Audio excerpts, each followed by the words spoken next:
Hi, I'm Deb Flashenberg. I'm the founder and director of Prenatal Yoga Center, and this month we are covering mentally and physically preparing for birth. So this week we're going to talk about pelvic prep. So I've talked about this in other videos, but just in case you haven't seen them, let's talk about it again. So the pelvis is not a fixed entity. It's made up of the two innominate bones, these two hip bones, where we meet here at the pubis with this cartilage. And in the back, we've got the sacrum and the tailbone. And so the pelvis has mobility.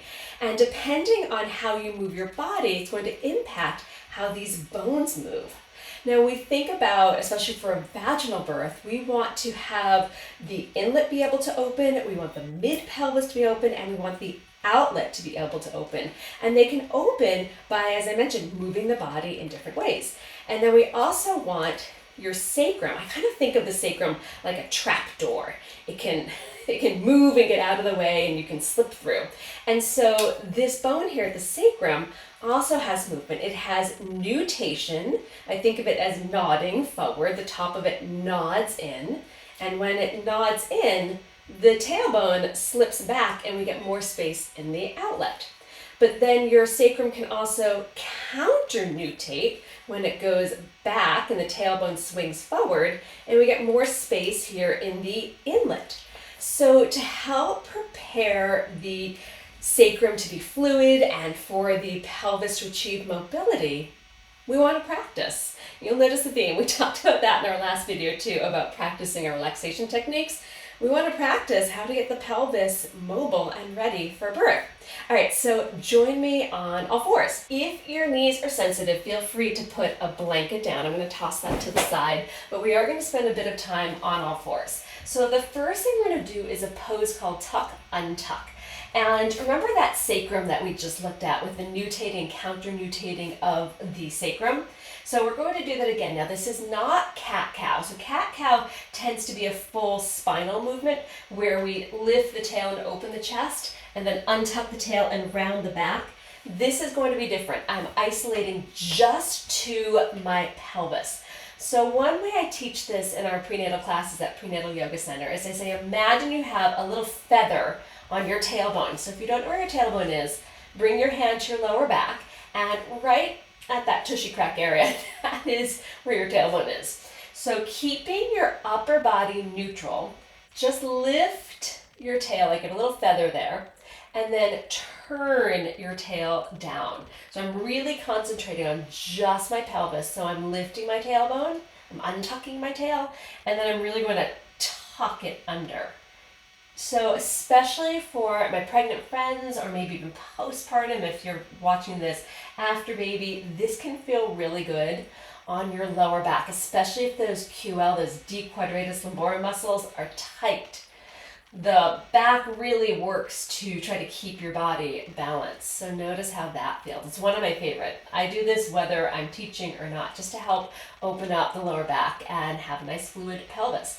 Now, we're going to keep going into those deep lower back muscles. So wag your tail over to one side, make a little C curve, and then wag your tail over the other way.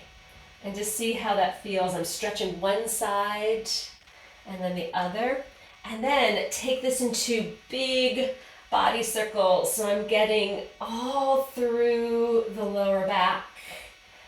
And personally, I find it just feels great. And then you can go the other way. So that is tuck, untuck, little C curves. And then that last one, we've got some body circles.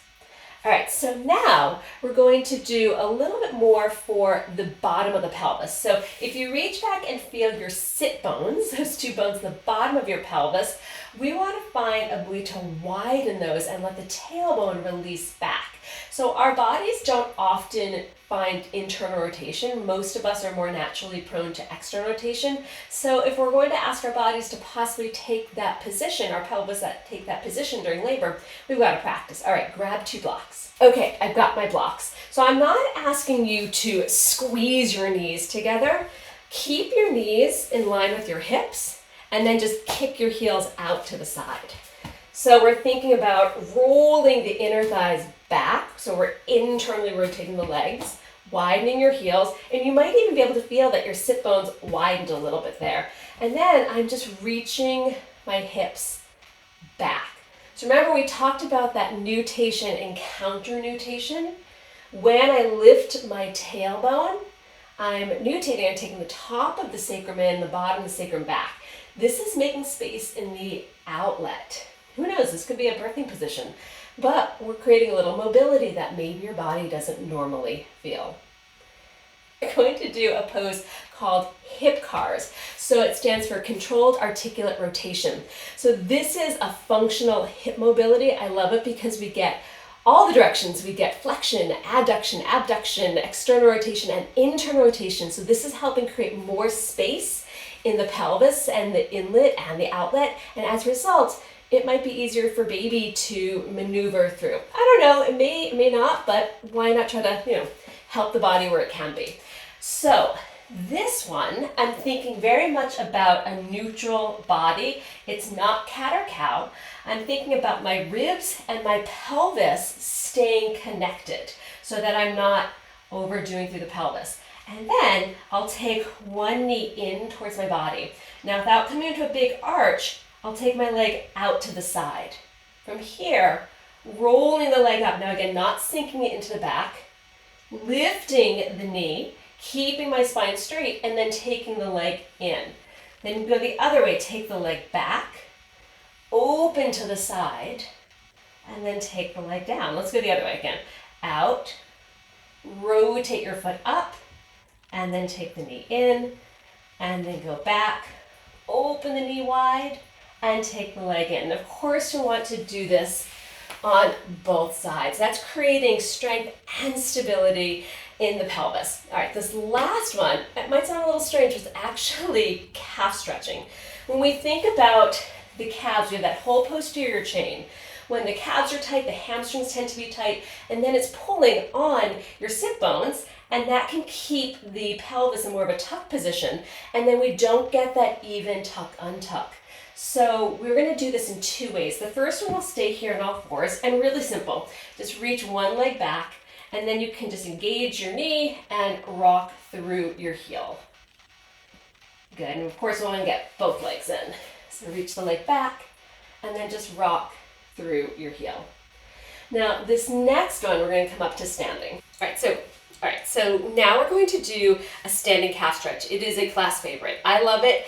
It feels so good, but it also feels a little spicy. So I'm setting it up. I have one block flat, and you may find it useful to put the other block on top, kind of like an L shape, especially if your hamstrings are a little bit tight.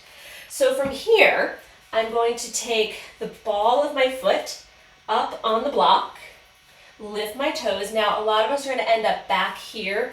Try to shift a little bit more forward. And then, it's quite a stretch for the back of the leg. I kind of love it. And this is a great place to practice our breathing and coping skills. So I'm breathing, I'm opening the whole back chain here. And of course, then we'll want to do both sides. So just simply set up the block on the other side. If you need, put one block on top for a little bit more height. And then notice if the weight is all the way back. Try to shift the weight a little bit more forward. And engage up through that quad if you can, and then practice your breathing. Enjoy the calf stretch. And then after a few breaths, bring yourself up to stand. Hopefully it felt as good in your body as it did with mine. So those are a few ways to get your pelvis prepped for birth. All right, follow for more tips.